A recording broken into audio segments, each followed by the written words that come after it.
Yo creo que va a existir ciertos o muchos elementos de la vida, por ejemplo, de decisiones de políticas públicas, que definitivamente vamos a necesitar volverlas más tecnológicas y vamos a necesitar que el aprendizaje, bueno, el machine learning, que la inteligencia artificial nos ayuden. Pero también es cierto que hay ciertas decisiones en la política que no son solamente de eficiencia. Es decir, depende, si pusieras la métrica correcta, quién sabe, güey. Vamos pensando que a través de una acción, y ese es, digamos, un caso conocido en tema de asuntos públicos, pues la solución que podría hoy llegar a la inteligencia artificial para que a más gente en tu país le llegara un tipo de grano, pues podría ser iniciar una guerra con otro país, ¿no? Sí, sí. O sea, ¿por qué? Porque bajan los precios de cierta materia prima y eso le da en la madre a otro país y entonces terminas teniendo un mejor precio de maíz, pero pues mandaste a la mitad de tu población a la guerra, ¿no? Pero, por ejemplo, sería como Google Maps. O sea, Google Maps tiene ponderado eso, o sea, esas limitaciones. Sería programarlo lo suficientemente robusto para que eso no pase. O sea, si tú pones que quieres llegar al Oxxo más cercano, pues a lo mejor el camino más cercano sería atravesando casas y edificios. Pero Google Maps lo sabe, entonces considera eso y te da. Estaría bien interesante que hubiera un candidato político que fuera un algoritmo, un programa. Sí, y un holograma, ¿no? Como también estas bandas de K-pop. Creo que, a ver, y con esto también terminar de decirlo, yo creo que se va a poder escribir literatura en intentos de inteligencia artificial a donde yo lo alcanzo a ver. Ya se están escribiendo obras, incluso pueden imitar manerismos de ciertas personas. O sea, no sé, lo digo muy abiertamente, no sé si algún día una máquina pueda hacer absolutamente todo lo que puede ser un humano, ¿no? Sí. Eso creo que no es una respuesta ni siquiera sobre la política, sino creo que es una pregunta que hacen quien se dedica a la parte de la futurología, por así decirlo. Gente seria que te dice, creo que necesitamos abrir un debate sobre hasta dónde se va la inteligencia artificial, a qué se va a interconectar y finalmente cuáles son las regulaciones éticas al respecto de ello. Porque no solamente es... me da miedo no de dejar de ser político en esta discusión. Sí, sino... llegas a un punto en el que si la máquina puede replicar al humano, entonces el humano es un ente determinista, en el sentido de que una colección de circunstancias pueden generar lo que conocemos como Pedro Kumamoto, lo que conocemos como Roberto Martínez, entonces nos hace entes replicables, güey. Y ahora es un debate filosófico de si existe el libre albedrío, o sea, te metes a temas mucho más...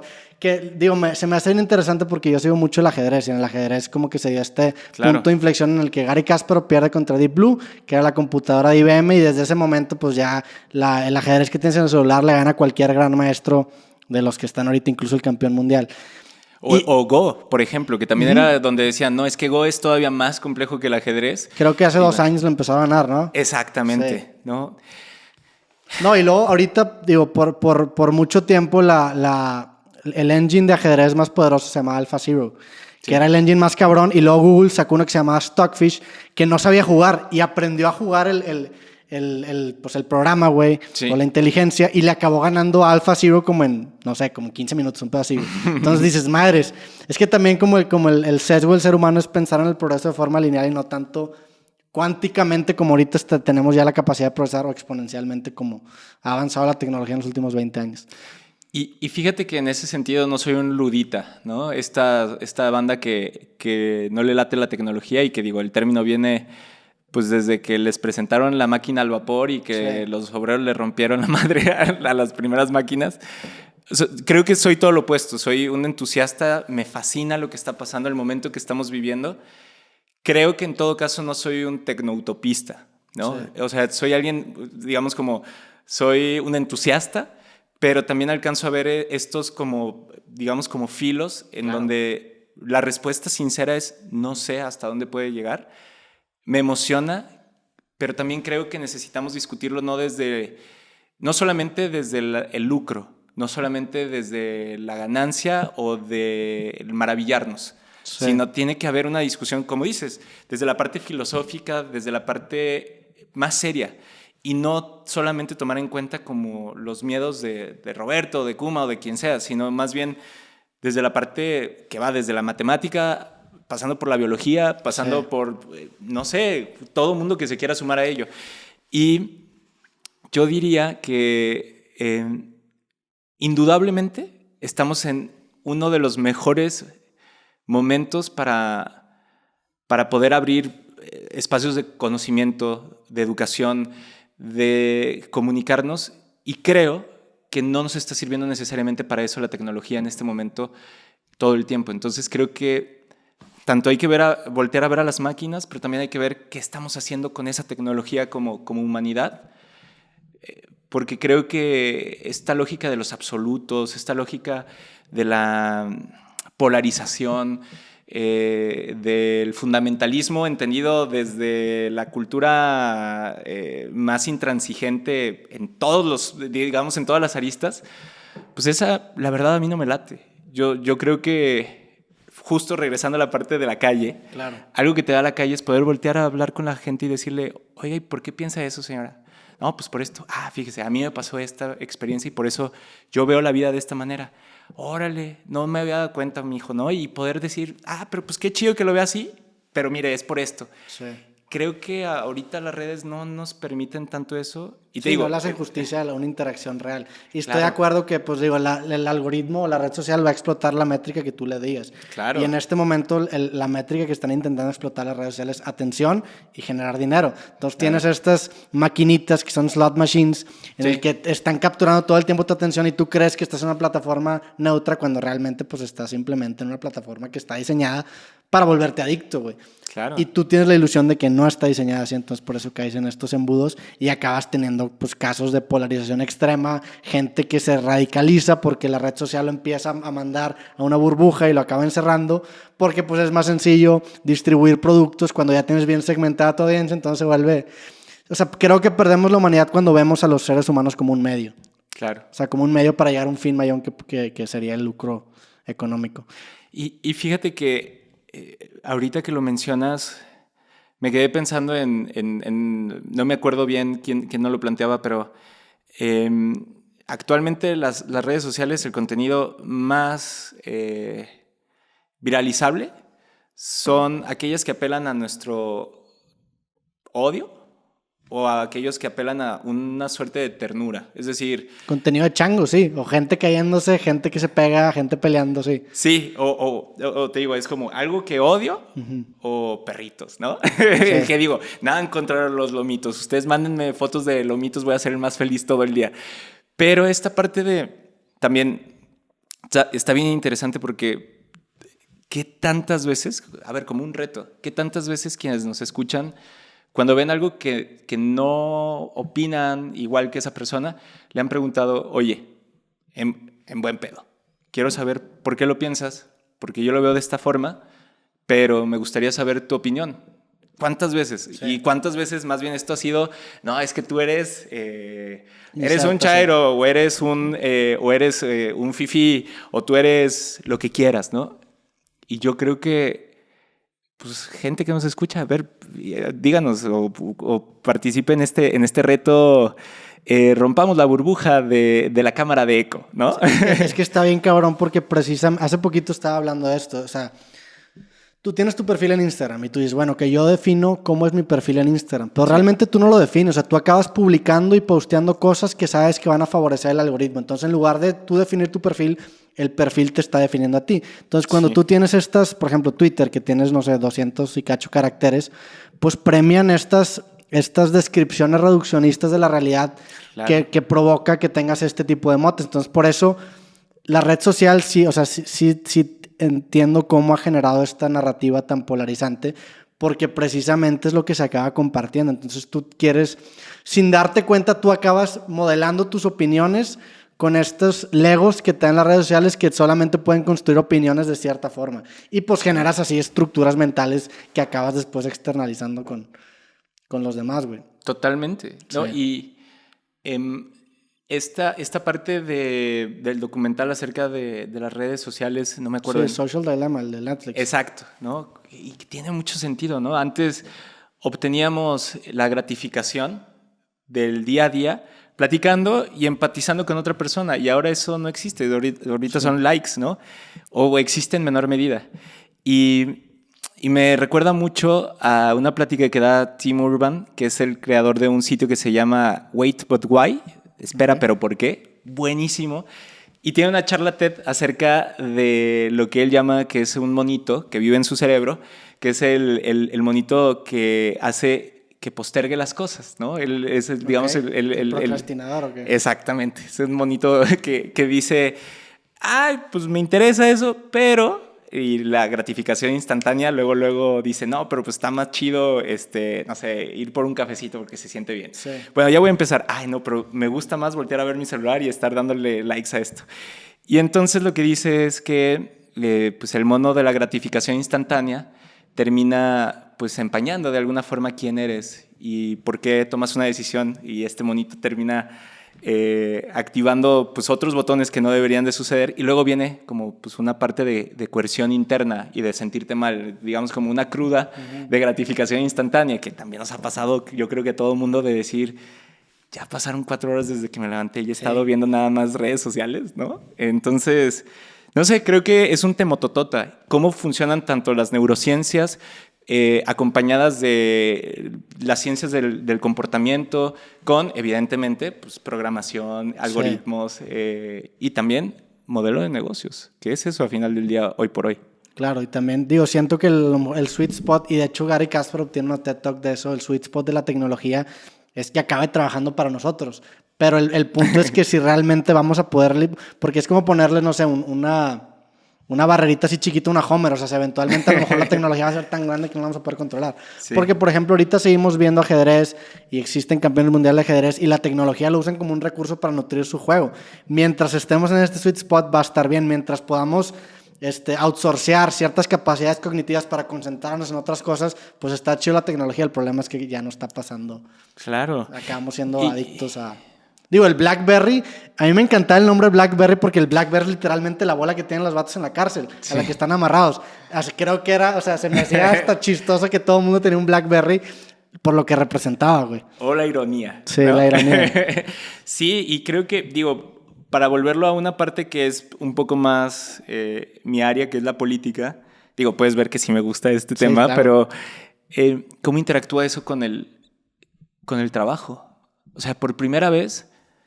Desde que existían las sociedades esclavistas hasta ahora, podemos dejar de trabajar y podemos tener más tiempo libre. Y qué bueno que ya no existe la esclavitud. Y eso es algo que me emociona muchísimo porque no vamos a tener que depender de oprimir a otro ser humano para poder tener tiempo libre, como en sociedades como la griega. Pero por otro lado también es una realidad que todas tenemos que comer, tenemos que pagar la renta y tenemos que ganar dinero. ¿Qué va a trabajar la gente que hoy por hoy están siendo despedidas? Porque no es que los trabajos se vayan a China o a Camboya o a México, como decía Trump. Sí.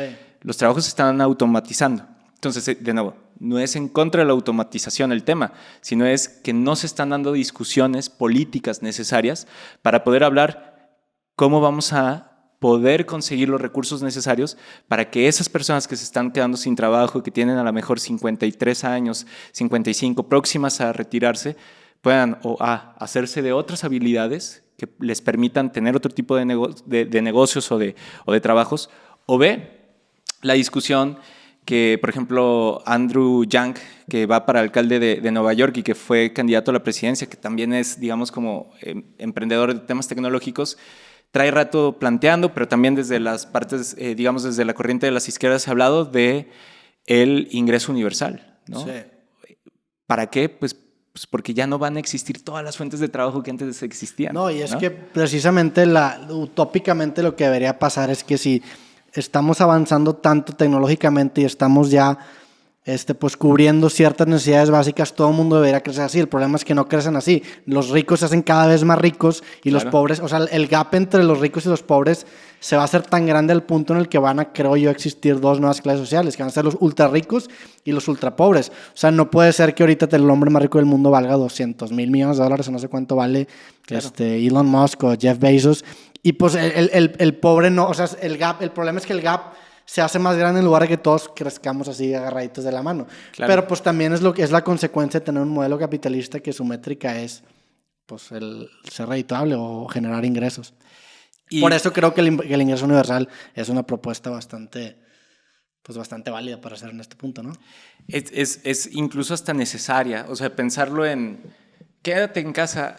Carnal, primero para quedarte en casa necesitas poder vivir en una casa. Sí. Y para poder pagar una casa necesitas poder tener dinero para pagar la renta o una hipoteca. Y para poder hacer eso necesitas ir a trabajar. Entonces, la verdad a mí me parece bien doloroso que hubo gente en este proceso de la pandemia que tenía una disyuntiva muy fácil, que era o me enfermo probablemente o comen mis hijos. Sí. ¿No? Aquí es el 50% de probabilidad que me enferme. Acá es el 100% que se mueran de hambre. Son el tipo de disyuntivas por las cuales quienes estamos en la administración pública, bueno, sí, espero algún día, ¿no? Pero, porque ahora no estoy. Pero quienes están tomando decisiones deberían de pensarlas, ¿no? Y un poco como retomando si hay de otras. Mariana Mazzucato es una autora, es economista, es una mujer brillante. Lo que plantea es, las empresas han dejado de producir valor y más bien se han dedicado a producir más utilidades para los accionistas. Lo cual, y es importante ahí como diferenciar, el valor no está peleado con generar dinero. Sí. Pero pongamos un ejemplo. Hay empresas tecnológicas que hoy buena parte de sus recursos orientados a diseño e innovación se los han quitado para más bien invertir en proyectos inmobiliarios. Porque los proyectos inmobiliarios dan una constante. Diseño e innovación no. Puedes perder casi todos los recursos porque estás tratando de llegar a nuevos lugares. Y entonces compañías como Apple o como Google van a dejar de tener su misión de cambiar la vida de las personas con tecnología para simplemente seguir generando más recursos a accionistas que en muchos casos pues no están necesariamente comprometidos con la misión y la visión de la empresa. O sea, todo en términos de la empresa. Es que ahí estoy de acuerdo contigo, pero creo que es algo que inevitablemente pasa con las empresas cuando crecen en tamaño. Porque cuando crecen en tamaño, tanto para bien o para mal, o sea, se acaban orientando a la forma más segura de ingresos y dejan de ser tan arriesgados, porque ya tiene que haber un consenso de qué es lo que nos conviene a todos. Claro. Y digo, regresando al tema democrático, también eso es como un problema que yo tengo con el tema de la democracia, en el sentido de que, ok, si todos vamos de la mano, pues no vamos a tomar esos riesgos. O sea, a lo mejor, imagínate que vamos a hacer una consulta de astrofísica, pues probablemente no me deberías preguntar a mí qué es lo que yo pienso, porque no soy lo suficientemente calificado para yo tener una opinión que valga lo mismo que la que vale la de Neil deGrasse Tyson, por ejemplo. A lo mejor prefiero que Neil deGrasse Tyson diga, se va a hacer esto porque yo digo que sí. O sea, también como que entras estas disyuntivas en el que dices, ok, pues a lo mejor la democracia no siempre da las respuestas correctas que permiten ese tipo de riesgos e innovación que a veces nos acaba saliendo bien o mal, ¿no? Totalmente de acuerdo con esto que acabas de decir, porque, a ver, una cosa es pensar que todos los asuntos públicos se deben de resolver con democracia directa, lo cual no creo. Uh-huh. Creo que la democracia tiene distintos como aspectos, como que la puedes delegar, como que hay ciertas cuestiones en las que, si tú me preguntas acerca de cuál podría ser el mejor método para asegurar los datos personales del INE en este momento, o sea, tiene el resguardo de todas nuestras direcciones, no lo podría contestar. Podría delegarte a ti y eventualmente llegaría al mejor o a la mejor, no sé, criptógrafo o persona que se dedique a temas de seguridad también como física, en dónde deben de estar los servidores, ¿sabes? Yo creo que eso es muy importante. Y nada más como para dejar claro ahí como una idea, ¿qué hubiera pasado si la visión de empresa que hoy se tiene, digamos como en las grandes empresas, no de México, me refiero como en los grandes titanes de la economía, hubiera permeado, no sé, con Ford al inicio a sus muy inicios, en sus pininos, o incluso en los inicios de los procesos del Internet, de la tecnología que hoy conocemos. Sí. A eso es a lo que me refiero. No es necesariamente que esté mal que alguien cuide su patrimonio, eso no estoy en desacuerdo. Lo que creo es que el valor que cada quien puede generar en el mercado, en un espacio de producción, en el mundo creativo, pues tiene que ver con que tome ciertos riesgos sin que eso te rompa la cara, ¿no? Sí, pero no, a lo que voy es que no crees que sea una consecuencia inevitable del crecimiento de la empresa. O sea, porque entiendo cómo una persona puede tomar riesgos, pero ya cuando son dos personas ya se vuelve mucho más complicado tomar un riesgo porque los dos tienen que estar de acuerdo. Entre más va creciendo, pues se vuelve un poco más rígido. Que por eso por eso pues el ciclo natural de las empresas es que eventualmente va a haber alguien que las disrompa, no sé si existe la palabra, pero tiende a ser una empresa mucho más pequeña y mucho más flexible. Personalizando la pregunta, ¿no crees que te pueda pasar eso a ti? O sea, ya que viviste tú la candidatura y fuiste diputado independiente, ahora que ya eres parte de un partido político y tu equipo está creciendo, ¿no sientes que a lo mejor un poco más de rigidez? Claro. O sea, y por eso creo que eso es lo importante, que siempre pensemos por qué podemos ser valiosas en la discusión política, ¿no? Creo que en la medida en que nos parezcamos más al político de siempre, creo que en esa medida pues, va a dejar de ser relevante nuestra existencia en la vida pública y en ese momento tendré que pensar en hacer mis maletas y dedicarme a otra cosa, ¿no? Porque creo que parte del por qué estoy en esto es la vocación. O sea, a mí me dicen, ¿cómo te ves en 15 años? Les digo, la neta, algo que tengo claro es que me gustaría ser papá, ser profe y estar de argüendero en donde se pueda, ¿no? Dígase eso en la política, dígase eso en un colectivo, en una organización de la sociedad civil, dígase en una empresa también, ¿por qué no? ¿No? Desde la parte de pues digamos, de transformación, que muchas empresas lo tienen ahí claro, y eso me gusta mucho.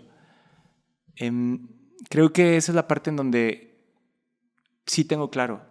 Lo que no quisiera es que se pensara esto como simplemente una lógica de tengo que tener un puesto, tengo que ser secretario de cultura porque estudié gestión cultural y de chiquito me dijeron toda la vida mis papás que tenía que ser secretario de cultura. No puede o no debe operar así.